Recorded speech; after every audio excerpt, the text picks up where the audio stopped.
Hello everyone. Today's video is shot in what might be my favorite place on earth. Right now I'm in Paros in Abelas. It's a little village on the northeast side, and my family has a house here that we've been coming to since 2004, and I spent basically all my summers growing up here, and it's a place I absolutely adore, and this is just one of the many reasons why.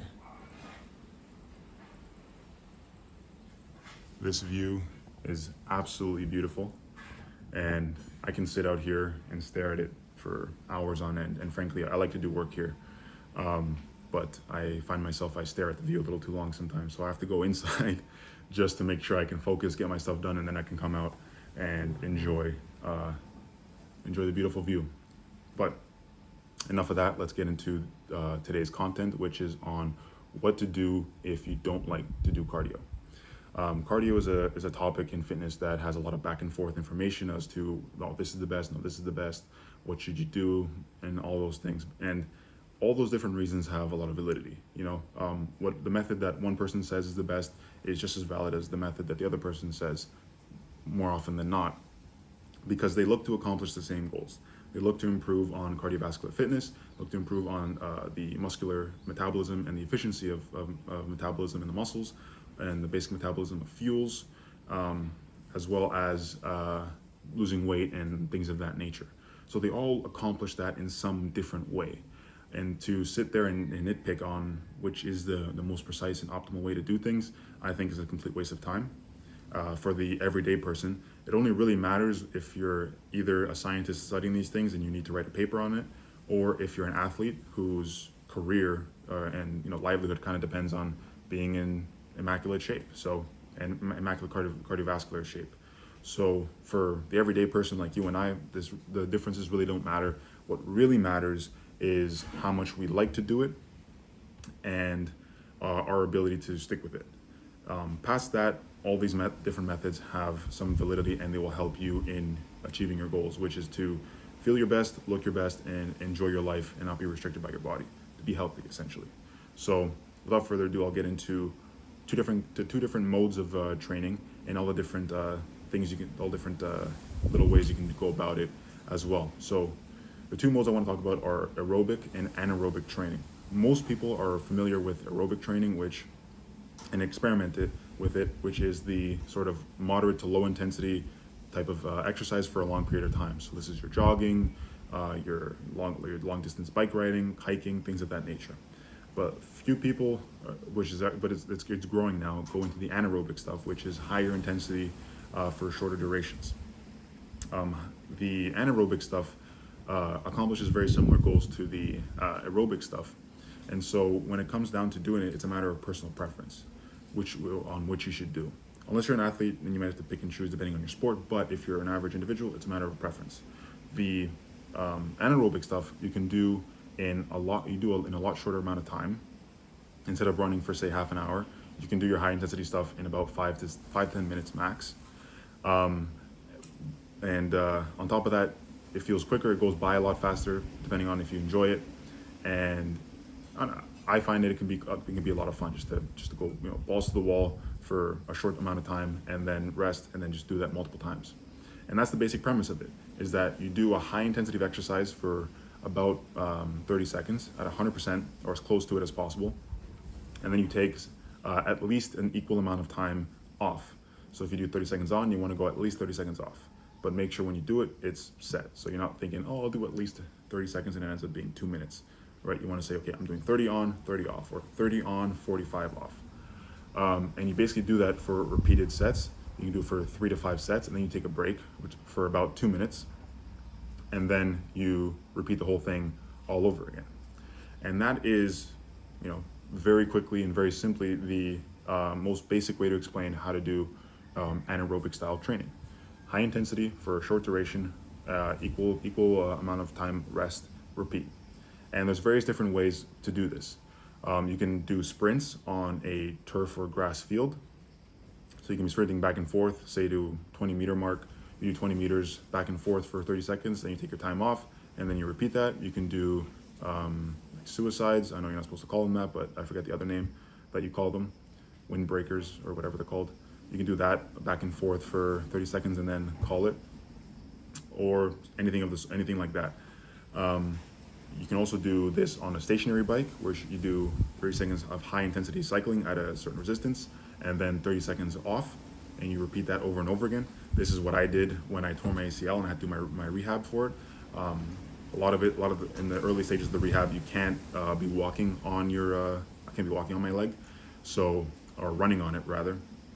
So biking was a great alternative that wouldn't have those impacts on my knee, and I could just cycle and get the cardiovascular training out while not damaging any of the surgery that was done on my knee.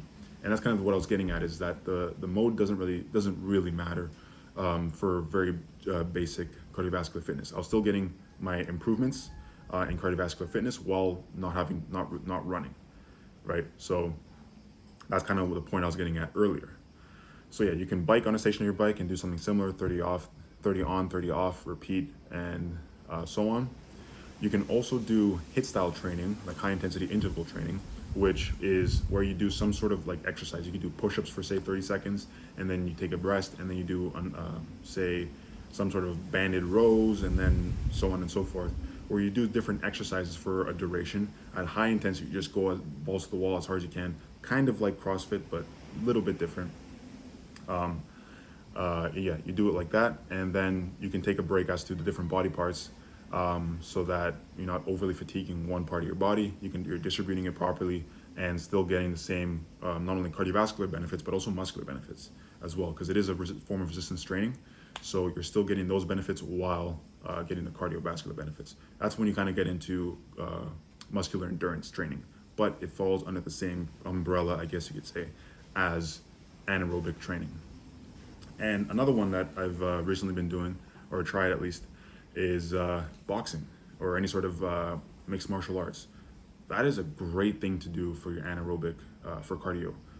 Whether it be a bit more on the anaerobic side, say if you're rolling in jiu-jitsu or doing some wrestling, that is a bit of a mix between anaerobic and aerobic. But just to do some boxing and things of that nature, it's a phenomenal way to improve your cardiovascular fitness. And frankly, it's fun, and you're punching and kicking stuff. Like it's a great stress reliever. So if you're curious on doing that, I highly recommend going to a class for a few times a week. Just letting out all the stress, beat the crap out of the bag, and just enjoy it. And it'll follow more or less the same style of the anaerobic style training, because you'll do about 2 to 3 minutes of actual training, and then you kind of rest for a little bit, and then you go another round. Because boxing and most mixed martial arts, or combat sports, are done in rounds. So that's kind of how they train. Now, those kind of cover the recommendations on the anaerobic stuff. Now let's get into the aerobic stuff. This one has a lot of variance in it, because it really depends on the goals you're after and the distance that you're doing, or the duration. Because obviously the longer the duration, the lower the intensity. So if you want to go on a 3-hour run, you're not going to be running as fast as if you're doing only a 5K, right? And the other thing is that a 5K shouldn't take you 3 hours, even if you're walking it. So that's an important distinction to make. When it comes down to this, if you're brand new to aerobic training, I would recommend starting with a very low distance or duration. So it would be something like doing a 5K run. I recommend doing a 5K run and aim to do it in not a fast pace. Don't forget about how fast your pace is. Look to do it in a reasonable pace that you're comfortable with, that doesn't overexert your body.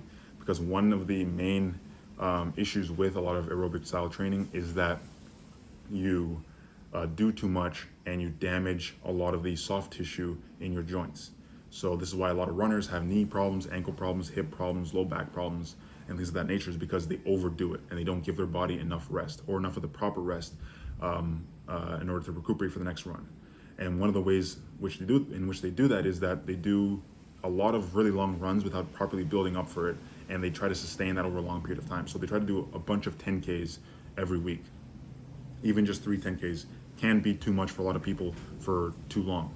That's something that you have to work up to, and then you do for a little bit, and then you have to gradually deload off of, to allow your body to recuperate. So then you go for some shorter more higher intensity runs.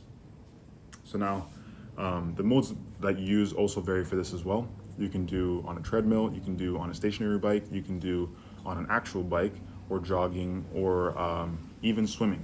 Swimming is one that I've now replaced walking with, because crutching around isn't the most enjoyable thing to do. But whenever we go to the beach, I love to swim. So when I go in, I'll go nice and deep, tread in the water a little bit, and then swim back. And I might do that 2 or 3 times while I'm at the beach, just because it's a great form of fitness. I get a nice pump, and I do what I need to do cardiovascularly to get the benefits out of it. Now, also with anaerobic also comes things like hiking or walking. Never neglect the power of walking or going for a nice long walk. It's one of the best forms of cardio that very few people take advantage of.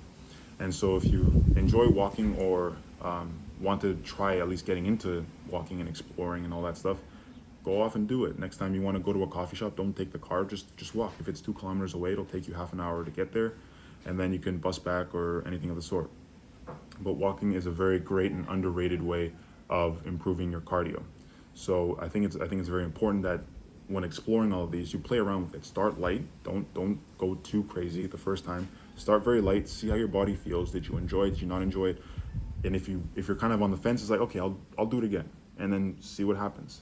More often than not, if you give each one of these a fair try, which is to do it consistently for at least 2 weeks, you will then start to eventually see, okay, this mode is my favorite. So for me, it's either walking. I do enjoy biking, but only outside. Otherwise, stationary biking get very boring. Or swimming is right now kind of my 2 go-tos. But if I have access to it, I do like doing boxing or Muay Thai as a form of exercise, and also to learn a skill. Those are kind of my preferred ways of doing things. But obviously, what's my preferred ways is might not be your preferred ways. So experiment with the anaerobic, experiment with the aerobic, see what you like, see what you don't like, and then go from there. Start light, and then slowly start to increase the duration, increase the intensity, or decrease the duration of rest, everything of the sort. All these different variables you can play with. And I'm kind of getting the airplane, sorry about that. But yeah, play around with all these variables, see what works for you, and eventually you will be able to find one form of cardiovascular training that does work for you, because there is one out there. You'd be a big pessimist to say that no, there isn't. So look for one over the next, say, a few months, and once you find it, stick to it. There's a lot out there, so I hope you find it and are able to do it, because it's very good for your health, very good for staying nice and lean, and making sure that the fat doesn't accumulate and all that stuff. So it's a very important thing, and I always look to help people find it, because it's helped me, and I know it'll help you as well. So I'm gonna leave this video here. Thank you for listening, and I hope you got something out of this, and I will see you in the next video. Thanks.